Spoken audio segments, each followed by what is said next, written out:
Incubation stage of within a decade before the outbreak of the American Revolution in 1775, tensions had been building between colonists and the British authorities. The French and Indian War, or 7 Years' War, 1756 to 1763, brought new territories under the power of the crown, but the expensive conflict led to new and unpopular taxes. Attempts by the British government to raise revenue by taxing the colonies, notably by the Stamp Act of 1765 and the Townshend Act of 1767 and the Tea Act of 1773, met with heated protests among many colonists who resented their lack of representation in Parliament and demanded the same rights as the other British subjects.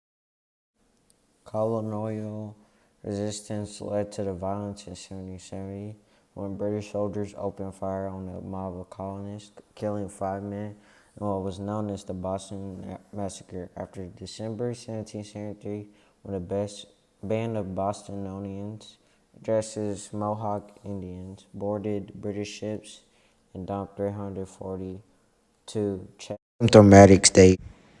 In response, a group of colonial delegates met in Philadelphia in September 1774 to give voice to their grievances against the British Crown. The First Continental Congress did not go so far as to demand independence from Britain, but it denounced taxation without representation, as well as the maintenance of the British Army in the colonies without their consent. It issued a declaration of the rights due every citizen, including life, liberty, property, assembly, and trial by jury. The Continental Congress. On the night of April 18, 1775, hundreds of British troops marched from Boston, nearby Concord, north to seize an arms cache. Paul Revere and other riders sounded the alarm, and on April 19th, local militiamen clashed with British soldiers on Lexington and Concord in Massachusetts. Crisis stage. When the Second Continental Congress convened in Philadelphia, delegates, including new additions Benjamin Franklin and Thomas Jefferson, voted to form a Continental Army with Washington as its commander-in-chief. On June 17th, the Revolution's first major battle, colonial forces inflicted heavy casualties in the British regiment of General William Howe at Breed's Hill in Boston. The engagement, known as the Battle of Bunker Hill, ended in British victory but lent encouragement to the revolutionary cause. Crisis stage. Forces struggled to keep the British contained in Boston by artillery captured at Fort Ticonderoga in New York helped shift the balance of that struggle. In late winter, the British evacuated the city in March 1776, with Howe and his men retreating to Canada to prepare a major invasion. By June 1776, with the Revolutionary War in full swing, a growling majority of the colonists had come to favor independence from Britain. On July 4th, the Continental Congress voted to adopt the Declaration of Independence, drafted by a 5-man committee including Franklin and John Adams, but written mainly by Jefferson.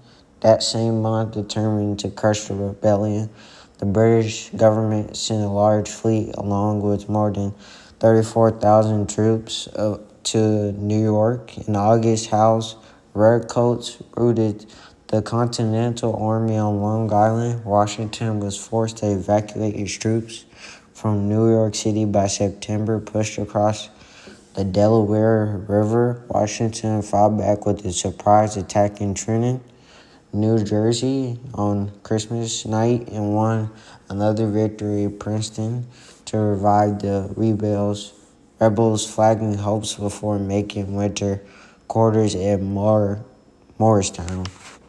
British strategy in 1777 involved two main progs of attack aimed at separating New England. To that end, General John Burgoyne's army marched south from Canada toward a planned meeting with Howe's forces on the Hudson River. Burgoyne's men dealt a devastating loss to the Americans in July by retaking Fort Ticonderoga, while Howe decided to move his troops southward from New York to confront Washington's army near the Chesapeake Bay. The British defeated the Americans at Brandywine Creek, Pennsylvania on September 11th and entered Philadelphia on September 25th. Washington rebounded to strike Germantown in early October before withdrawing to winter quarters near Valley Forge.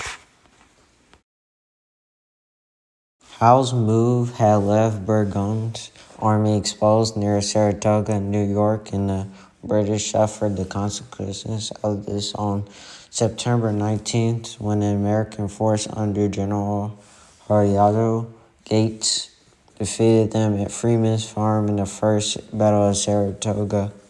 After suffering another defeat on October 7th at Bemis Heights, Burgoyne surrendered his remaining forces on October 17th. The American victory.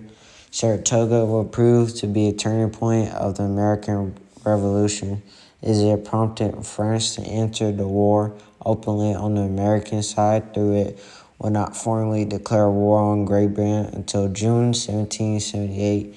The American Revolution, which had begun as a civil conflict between Britain and its colonies, had become a world convalescent stage. After at Valley Forge, Washington's troops benefited from the training and discipline of the Prussian military officer Baron Frederick von Steuben and the leadership of the French aristocrat Marquis de Lafayette.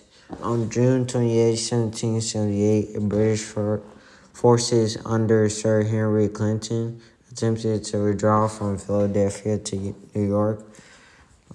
Washington's army attacked them near Monmouth, New Jersey. The battle effectively ended in a draw as the Americans held their ground, but Clinton was able to get his army and supplies safely to New York. On July 8th, a French fleet commanded by the Comte d'Estaing arrived off the Atlantic coast ready to do battle with the British. A joint attack on the British in Newport, Rhode Island in the late July failed, and for the most part the war was settled into the stalemate phase.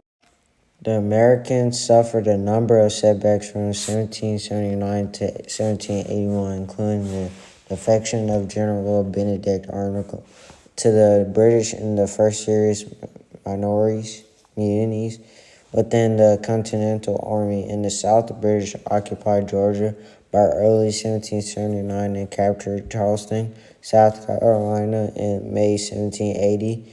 British forces under the Lord Charles Cornwallis then began an offensive in the region, crushing Gates' American troops at Camden in mid-August. Through the Americans scored a victory over the Loyalist forces at Kings Mountain in early October. Nathan L. Greene replaced Gates as the American commander in the South that December. Under the Greene's command, General Daniel Morgan scored a victory against the British force led by Colonel Banastre. Charleston